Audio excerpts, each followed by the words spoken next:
So how did it come to this?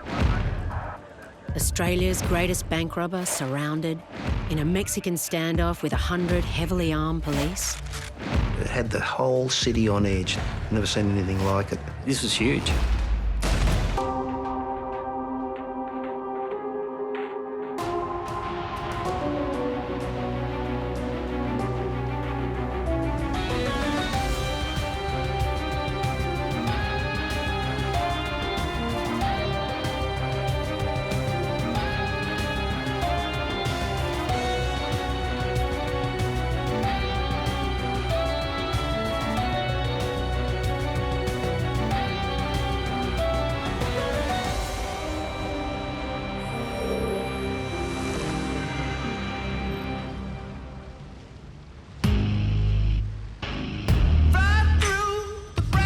For Harky Timmy Adahan, it was meant to be just a normal workday.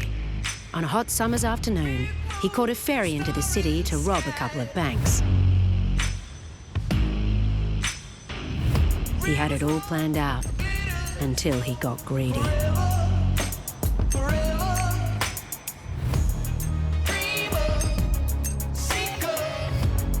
One wrong move led to one of the most dramatic days in Australian criminal history, much to his surprise.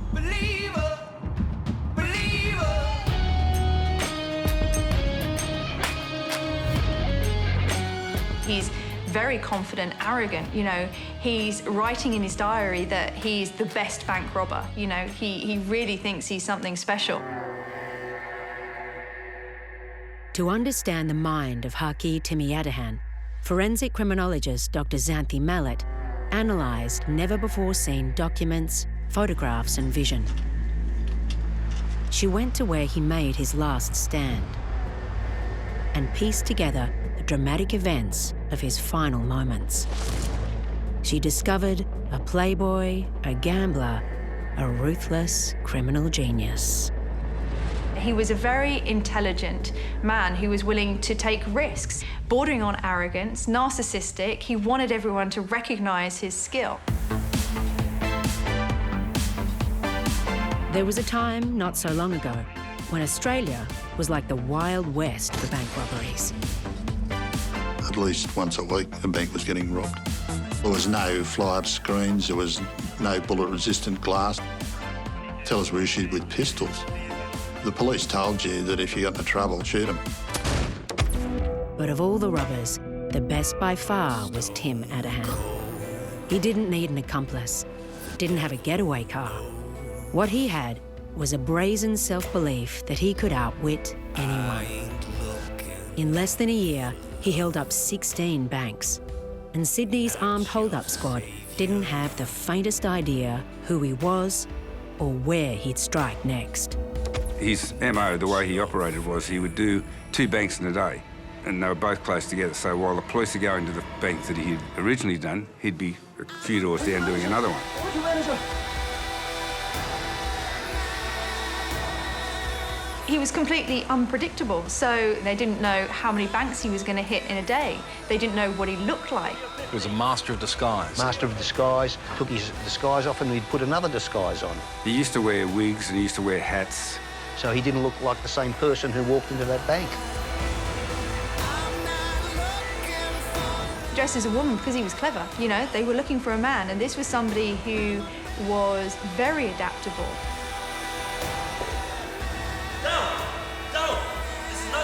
You know, he worked alone, which shows how confident he was. So this man was good at what he did, and the police were really playing catch-up the whole time. It speaks to the fact that he would do anything he had to do to succeed. This is what we've discovered about Adahan. He was born in Turkey, the son of the Istanbul chief of police. His father was an alcoholic who regularly beat him. And at 20, Adahan came to Australia with his then wife, a nightclub go-go dancer. They had a daughter, but his marriage failed, as did a string of business ventures, including this takeaway restaurant in Sydney's west. He gambled and needed money to cover his debts. And that's when he turned to robbing banks. 1 became 2, 2 became 4. Before long, he was debt-free and living in a penthouse. Thanks to the banks, money came easy. 1983 was a very good year for Tim Adahan. Oh, he was good. At the time, he was the best bank robber in the country. Adahan thought he was untouchable, and indeed he was, until January the 31st, 1984. Morning, everyone. Hope you're enjoying the music. It's going to be a scorching day in Sydney today. Slip, slop, slap. If you're going outside today, next, that song that's tearing up the charts. I do remember the day. It was a sticking hot day. It was one of the hottest days I can remember. Not only was it hot, but it was humid. It was just a normal summer's day. In many ways, the key to Adahan's success was just how quick he could rob a bank. At 3:05, he held up the nearby ANZ. At 3:10, it was the State Bank's turn, directly next door. It was all over in the matter of a couple of minutes, but it seemed like about half an hour. The blokes headed out the door, and one of my colleagues was headed out after him, which I remember thinking at the time, that's probably not a good idea. The chase was on. The teller was soon joined by 2 passing policemen. Adahan, who'd planned his crimes meticulously, was now thinking on the run, and the decisions he was about to make would lead to Australia's Dog Day afternoon.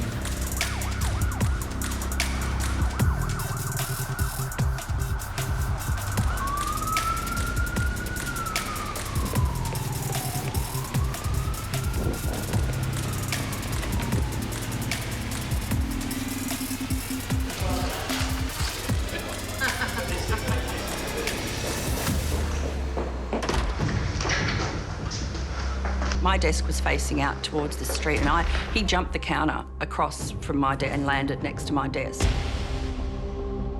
They're after me. They're after me. And the first thing he said was, "They're after me, they're after me." And I'm looking at this man thinking, oh, you poor thing, how can I help you? They're after me. They're after me. I thought to myself, where are the inquiry staff? Why didn't this man get served? Why is he so cranky that he's had to jump the counter to get attention? When did you realise different? When I saw the gun. Don't look at me. Don't look at me. Don't look at me. There's another joke. You pressed the alarm. I pressed the alarm. And you look outside? Just police. It's police. And the longer we were there, the more police there were. After attending court that morning, Detective Senior Constable Steve Canellis was about to go home when he was told to change his plans. The boss of the Hot Squad said, there's a surge down the city, get yourself down there. Newspaper reporter Norm Lipson was nearing the end of his shift.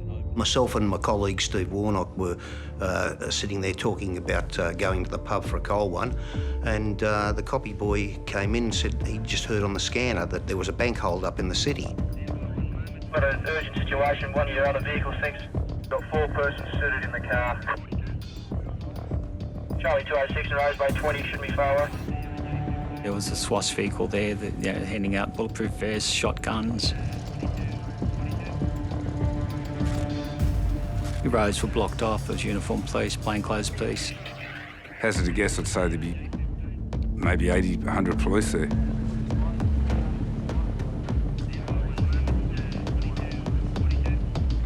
I was assigned a long arm and to get into a building construction site across the road from the Commonwealth Bank and take up a position where, if necessary, I could take aggressive action if it was called for. For the layperson, what's a long arm? It was an M16. What was the weapon you got? A shotgun. The negotiation team were in place. The snipers were in place. John Nagle was a sniper. And every single gun was aimed at us. Don't look at me. He was quite frustrated that he'd been trapped, I think. Shut the fucking phone up! He was in a hole there and he wasn't going to get out of it that easily. When you consistently do something, you probably get the bravado that you're never going to get caught. And he had robbed 2 banks and he was then trapped. Now I was behind a hoarding at the building site. They weren't clear shots. He was moving around. The staff were quite agitated, of course, and it was just a waiting game. You said there weren't clear shots, but if there had have been, would you have been given permission to shoot him? If things had turned sour inside the bank, yeah. Turn around! Inside, an agitated Adahan paced and smoked incessantly. Outside, the police negotiators kept calling to try and speak with him. That phone just rang and rang and rang and rang. And that's the negotiators outside trying to speak to Adahan. Yeah. He waved one of his guns at me and said, because I was nearest to it, and said, no, answer it. Answer! Well, the first person I spoke to on the phone was actually a customer. Hello? No, I'm sorry, I can't help you.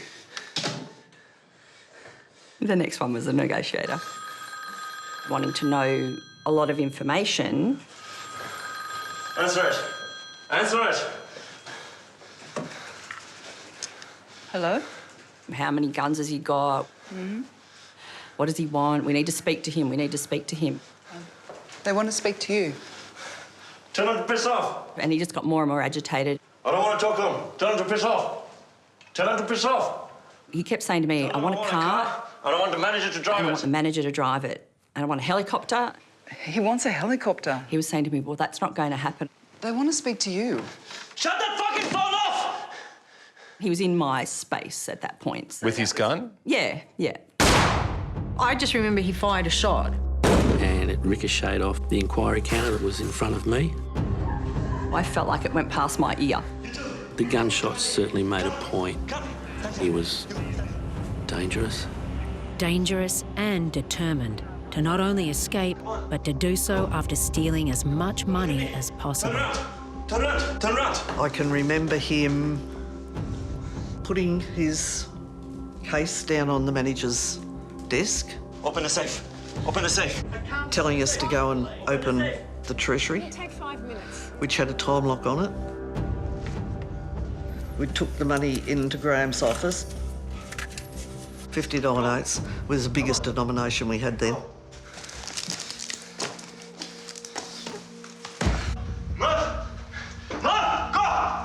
He was facing out onto the street, which was all glass, so he could see exactly what was going on. And he had me standing, Stand here. facing into the strong room. So that the police couldn't shoot him. So he was using her as a shield? Yeah. And she was pregnant? Yes. 6 months pregnant, standing in this doorway, blocking this maniac from the police guns. Are you scared? Of course I was scared. I was scared I was going to have a miscarriage. That was what I was scared about. She started to clutch her stomach and was like, started crying, and I thought, oh my God, she's going to have this baby. I said, can I sit down, please? And why do you want to sit down? Then Graham answered him and said, can't you see that she's pregnant? Can't you see she's pregnant? Fuck. And that was when he started going off at me. You fuck off. Fuck off, go. He said, fuck off, fuck off. I can't have no fucking woman. Fuck that baby. Fuck this up. Fuck. Go. He said, I don't want any fucking women in here fucking this up for me having fucking babies. Fuck off, get out of here. And I said, I'm not going. She did not want to go. You not fucking stand up. I was starting to get very scared at this stage, and I thought, if I start to walk away and he gets really, really cranky, he's going to shoot me in the back. And then he got quite aggro. No fucking babies. Fuck off. Fucking babies, you're not having fucking babies here, fuck off. So I thought, I'd better go. I got up and I walked out and I got just before the front door and I thought, oh my God, he hasn't shot me.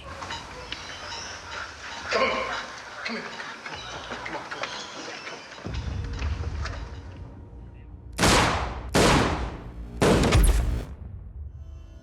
I just remember George was next to me. I remember George praying right next to me, and I thought, that's a pretty good idea. And I think I just had a word to the man upstairs and asked him to keep everyone safe, you know. And when did you go? Not long after that. You Get out! Was Get just out! get out. Get out. Get out! Go!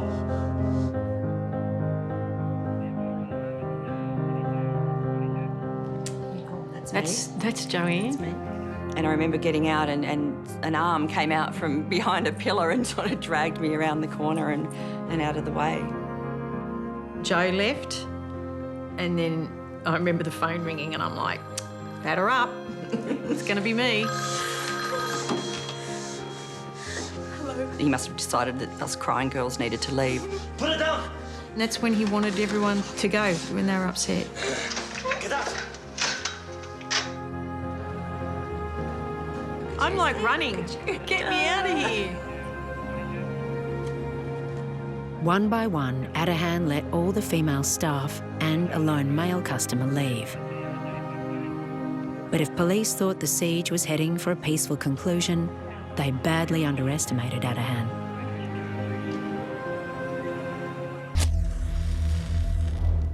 His father was a police chief. His father beat him, and he hated his father.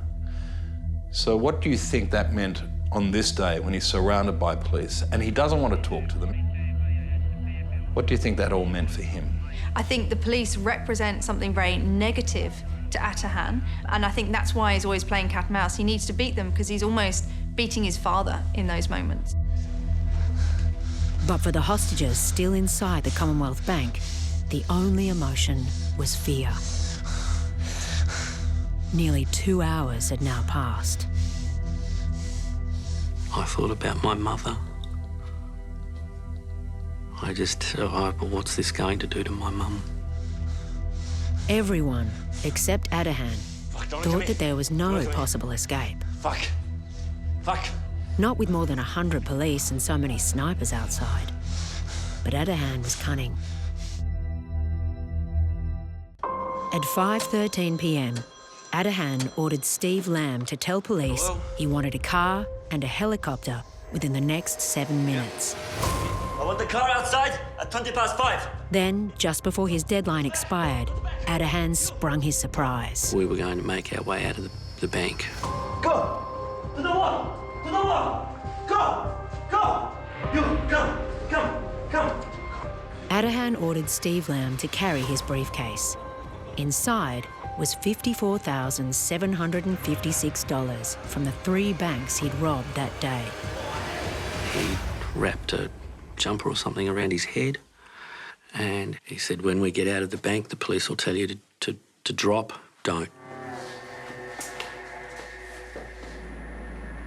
Okay, tell them, Con, they're coming out at the moment, the hostages. This is the actual footage of Adahan and his hostages leaving the bank. Did you see the gun against Graham's head? On the television, Yeah. yes. But it was harrowing to watch him, and he just looked like a man that he thought he was going to die. He was the one that was going to die, and why was that? Because he was the manager. They're going down some stairs. The minute he walked out with those hostages, we just lost control of the situation. We were reacting to him, he wasn't reacting to us. He'd reversed roles, so to speak. Yeah, I've got the squash spot on their knees, yeah. Yeah. He had them place a hand on him, shoulders, head, whatever it might be, and just close in on him. And he wasn't a tall guy, so the staff pretty well had him smothered. Yes, mate, we've got shots of... This was a very cunning move on his part. From memory, he had a hand on my shoulder, and the rest of them had to more or less keep their hands on him.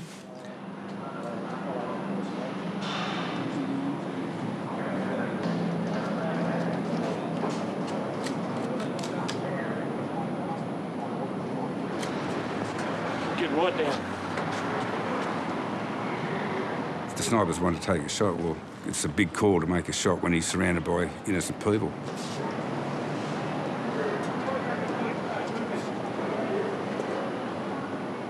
So the snipers could not take a shot? No, never in a million years would they take a shot in that situation, yeah.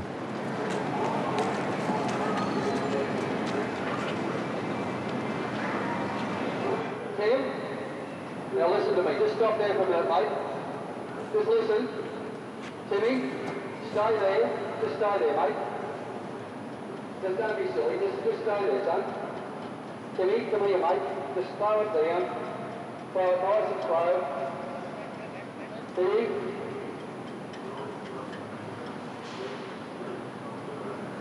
It was a really, really bizarre scene. Timmy, Timmy, just listen to me, mate. It's starting to get a little out of control. Slow it down there, mate. Next thing you know, I remember a police officer on a bullhorn, and he started screaming on the bullhorn for the motorists to leave their cars where they were and pedestrians and get out of the area.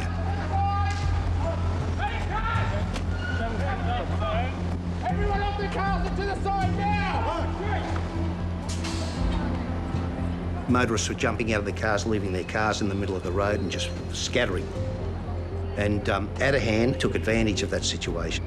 And we found a car that someone had left the keys in. No one's going to get hurt. Slow it down. What sort of car was it? A blue Datsun 180B. You can see here, on the right of the screen, the car's driver abandoning his Datsun. There was a Porsche there too. He went straight past the Porsche. Okay. With his gun still aimed at the bank manager, Adahan dragged him into the car. For Jeff Findlay, right now was his chance to escape. And I had to walk around the car to get into it.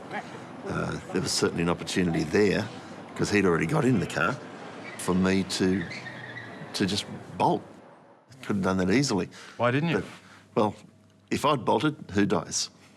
If I've upset the guy with the gun, then there's potentially an injury or worse that's going to happen to somebody else. One of your colleagues? One of my your colleagues, mates. yeah. You couldn't leave them behind? No. So the theory was to stay there and see it through. It was a manual, and Graham couldn't drive a manual car. He did a good job that day. Adahan was sitting in the middle and the front, basically on the handbrake. The hostage was driving, but very slowly, because the police in their cars were trying to block him. I don't know what made me do it. I thought I was going to get a scoop, and I just jogged up beside the car. I managed to get right beside the car. The windows were open, and I just looked in and said, "Is everyone all right?" And next thing you know, he points a gun out the window, and he pointed it straight at me. Show me. He went like that. "Fuck off or I'll shoot you." What did Norm do? He fucked off. He went, took off. The siege had now gone mobile. Nothing like this had ever been seen in an Australian city. Get right, Chris. Get back. Not before, not since. Chasing the slow-moving blue Datsun were the men in blue. We then scurried around to get vehicles to get in and follow him. Just jumped in the car and just happened to be the lead car. And then other cars started to follow as well.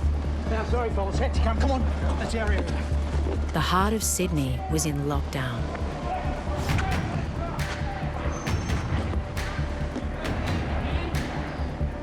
Frightened of being shot by the police, Adahan ordered his hostages to make him a harder target. He had told us from the time we got in the car just to keep moving from side to side. So we're just doing this the whole time. And then as soon as you'd sort of slow down, if he got a notion that you'd stopped, he'd keep moving, so that no one could get a clear shot at him. He's coming up! Right now, in the middle of the road! Hang on.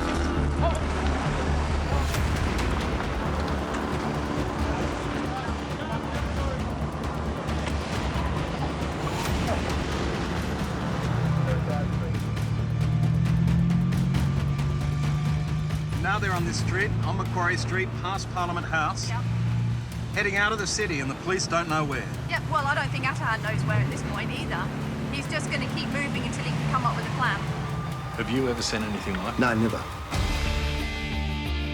More details are coming through of the siege that's gripping Sydney this afternoon. And these are scenes the like of which Australia has never seen. Follow left here. Follow left. I was sharing a bucket seat with him, and there wasn't a lot of space. And it's one of the reasons I was, arm out the window and leaning as far left as I possibly could for the majority of the time. Bondi Beach was his first port of call. Yeah. And then he doubles back, goes back into the city. And the police all following, they have no idea what he's doing. Well, I don't think he has any idea what he's doing at this point, does he? All he knows is he's got to keep moving. So he's just got to stay one step ahead until he can find that escape route. Police observers say for some reason he's been stripping off clothes and it's believed he may stop and make a run for it. At last report, the Datsun was seen travelling along the Carl Expressway and is heading towards the northern suburbs. And now he's heading across the harbour bridge. Yep. Yeah, basically he's going to where he's familiar, isn't he? He's still trying to plan his way out. Yes. I don't think he's given up. Yeah, I think he's just getting off on all this attention. And he's certainly not going to stop until he has to. He's going to keep this up as long as he can. He is still being pursued by a convoy of police vehicles, ambulances and newsmen. And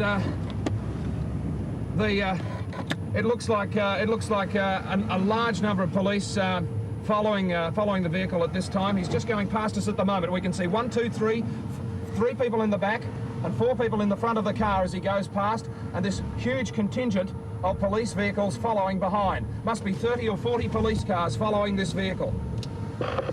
This was huge. This is the first mobile siege situation that's ever happened. And I don't think it's ever happened since. We're just behind the ambulance now. We're positioning ourselves. There was probably 30 cars in the convoy. We were the lead car.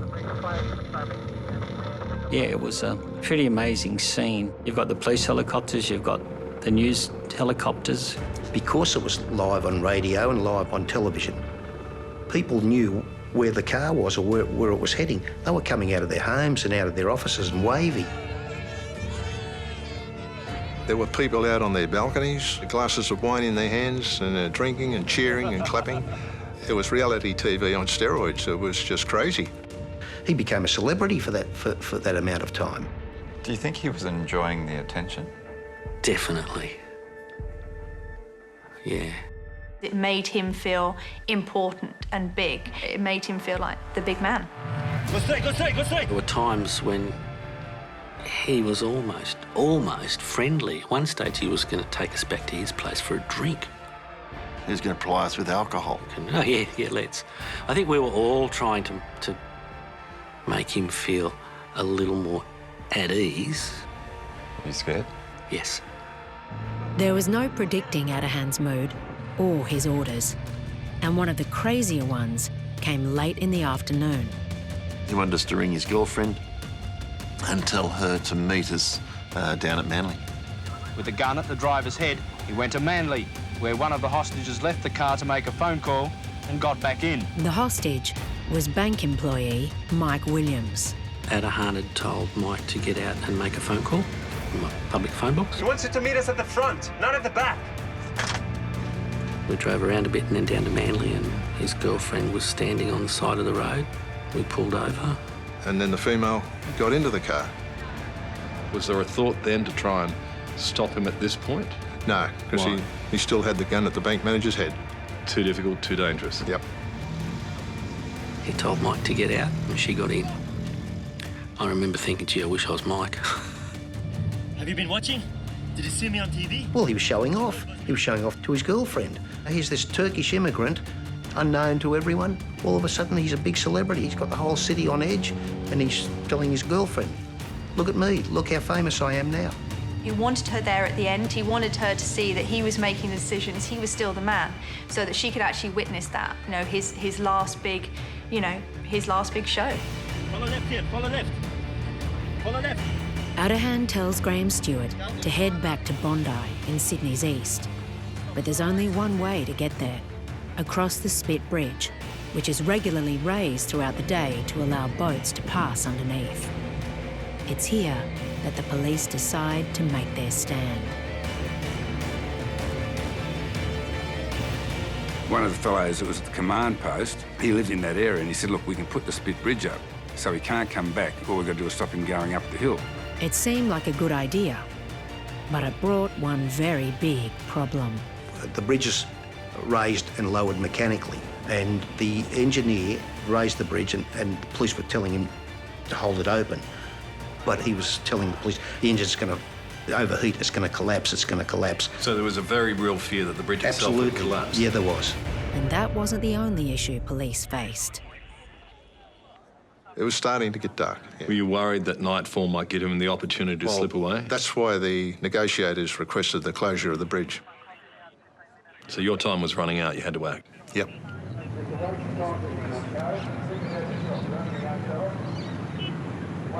The information from the psychiatrist was the hostage taker would have had to have been emotionally, physically and psychologically exhausted. So he said he'll give up. Just think about yourself, mate. You're only a young bloke. You've got plenty of time left. So why waste your time sitting in a motor car? Very, very hot now. I know it's hot. Just gets more and more uncomfortable. And what was his response? Oh, fuck off. I'll kill you. Cameras catch a visibly agitated Adahan waving his loaded pistol. Up above, excited crowds seem oblivious to the real danger the hostages are in. Adahan suddenly orders the bank manager, Graham Stewart, to make a U-turn.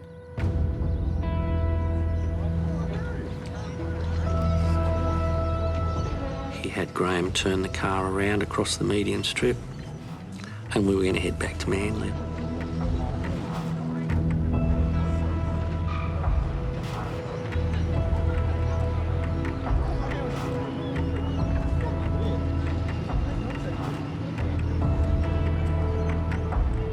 There were a couple of cars blocking our way, and we pushed our way through. And as they did, the crowds cheered. And I remember thinking there's some of them, this guy's driving around with a gun and hostages, and you're out there cheering. Did it make you angry? Nervous? Nervous, yeah. But this time, there's no escape for Adahan. Just out of sight of the news cameras, more police cars hem the Datsun in, forcing it to stop. We pulled up with our left-hand front guard on his back right-hand guard.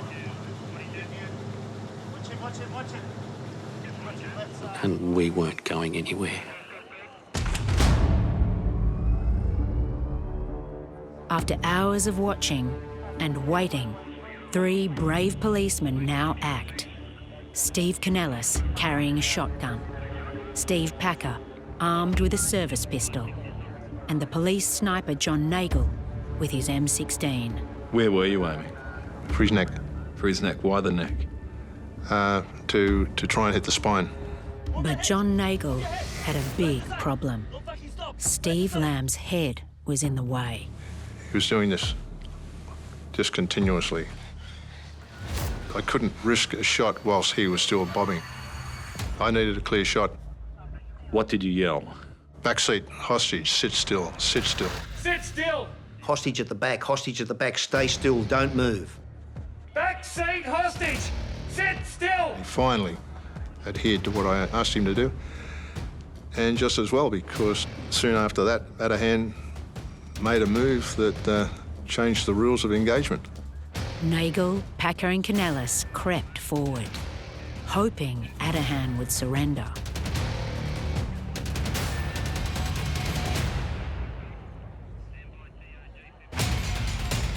This is it. This is the moment.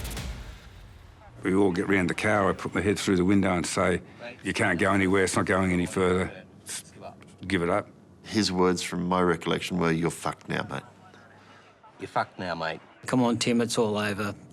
Put the gun down, you're fucked. Can you remember how he looked when you told him to? Craziest eyes I've ever seen. Really? How did they look? Oh, his eyes were just... Honestly, I'll never forget, his eyes were just enlarged.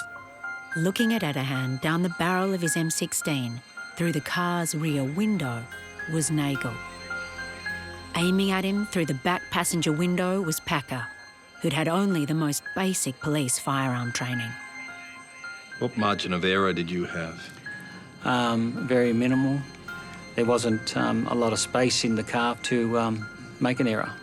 And at the front was Steve Canellis wielding his shotgun. He was playing a deadly game of bluff. I can't use the shotgun. The shotgun's just there for threat, fear. Because if I fired my shotgun at him, I would have killed the passenger next to him. That passenger was Jeff Findlay. Steve would have to be the bravest man in the world. In my opinion, he's walked up to that window and said, you either give yourself up or shoot me. And next? Next he just said, fuck you, and shot me. And he just went bang.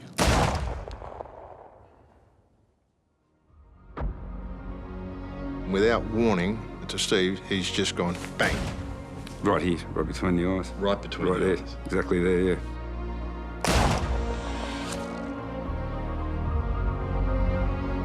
Oh, immense. I've never experienced pain like it. Blood coming out of a wound there. He had blood coming out of his nose. He had blood coming out of his mouth. And I just sort of rocked back from the car and I put my hand, it wasn't until I put my hand up and it was just covered in blood that I realised I'd been shot. Adahan's homicidal act left Steve Packer and John Nagel with no choice. That was the go button for Steve and I to shoot the guy. I then shot him.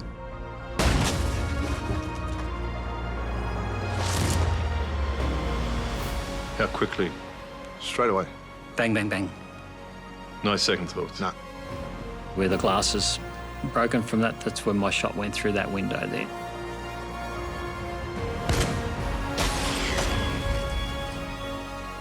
Which was the bullet that killed, do you think? Well, both would have. Both? Yeah. It was that instantaneous? Yep, yep. But in death, Adahan was still a danger. He was still clutching his gun when he was hit, and his last act was to pull the trigger, firing one more shot. So that second bullet from Adahan could have gone anywhere. Thankfully, it went through the roof. Onto the near side of the car, opened the passenger's door. The big fellow was sitting there, and I called out to him to get out, but poor bugger, he was frozen. And then you dragged out? Yeah. By the hair? By the hair. He had a shock of hair. I grabbed a handful of hair and pulled him out of the car. The next thing I recall is lying down pretty much in the gutter. I had glass fragments and some metal fragments in my scalp. The scalp bleeds a lot. I was covered in blood. And then I remember vaguely seeing a police officer standing over me, shaking his head, saying, he's a goner. And I'm thinking, no, I'm not. No, I'm not. All the hostages and Adahan's girlfriend were now free. Slumped, lifeless on the front seat, lay the self-proclaimed greatest bank robber of all. One of my colleagues joined me and we reached in, grabbed Adahan and pulled him out to just confirm that he was of no more danger. Was he dead then? He was dead, yeah.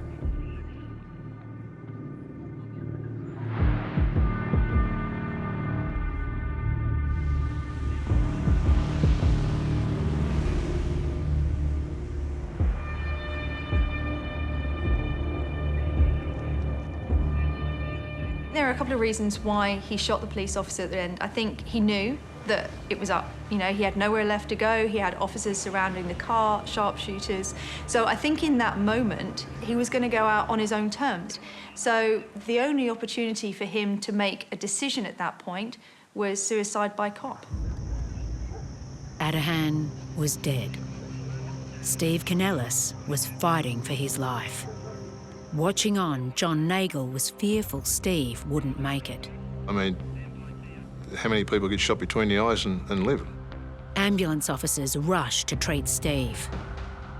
I heard the calls for medics. That's why he went down. As they did, a bystander who'd witnessed the shooting also went to help.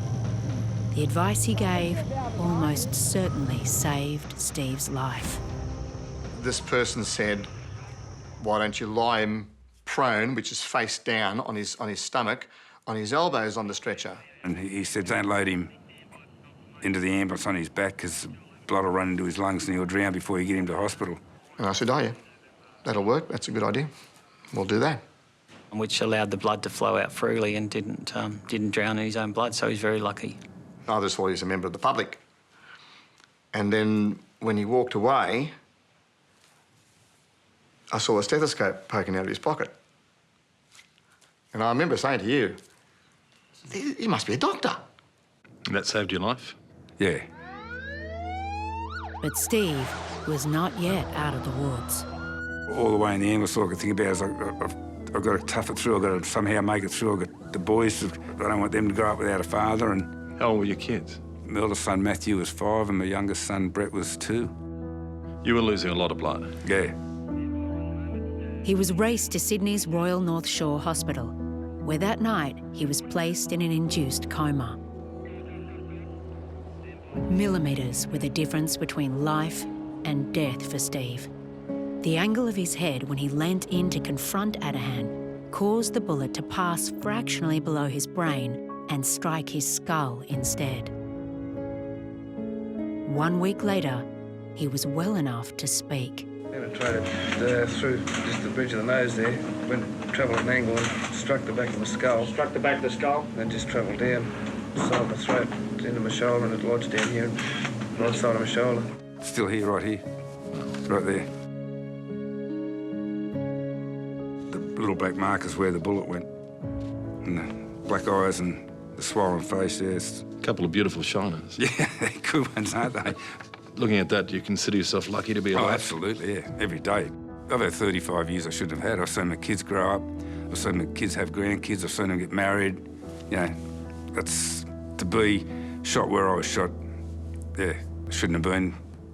You shouldn't be alive. Yeah, exactly.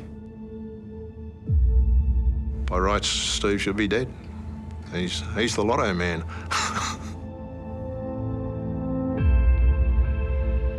And what was your reaction to hearing that he'd died? Bad luck. Too bad, so sad. Those 3 blokes saved my life. Would you like to see them again? Yeah. Would it be good to meet them? Absolutely it would.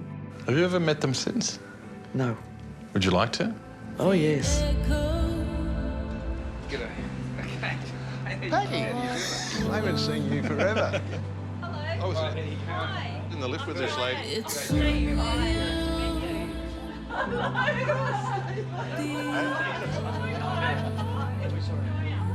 Oh, this is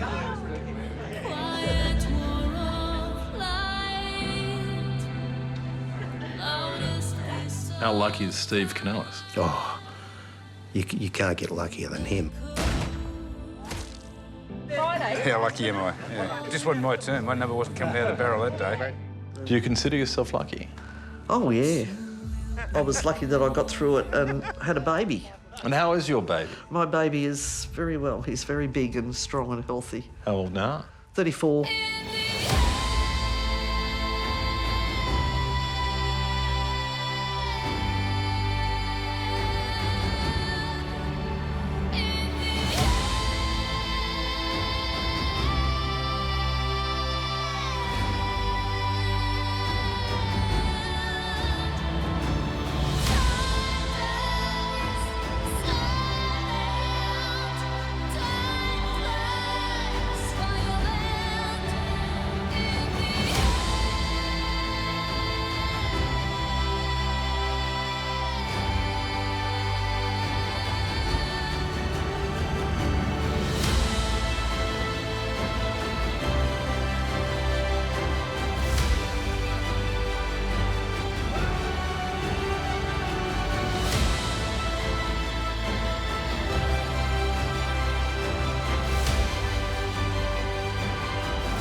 I have a good life now. I have a good wife. I have good friends. I'm in a good place.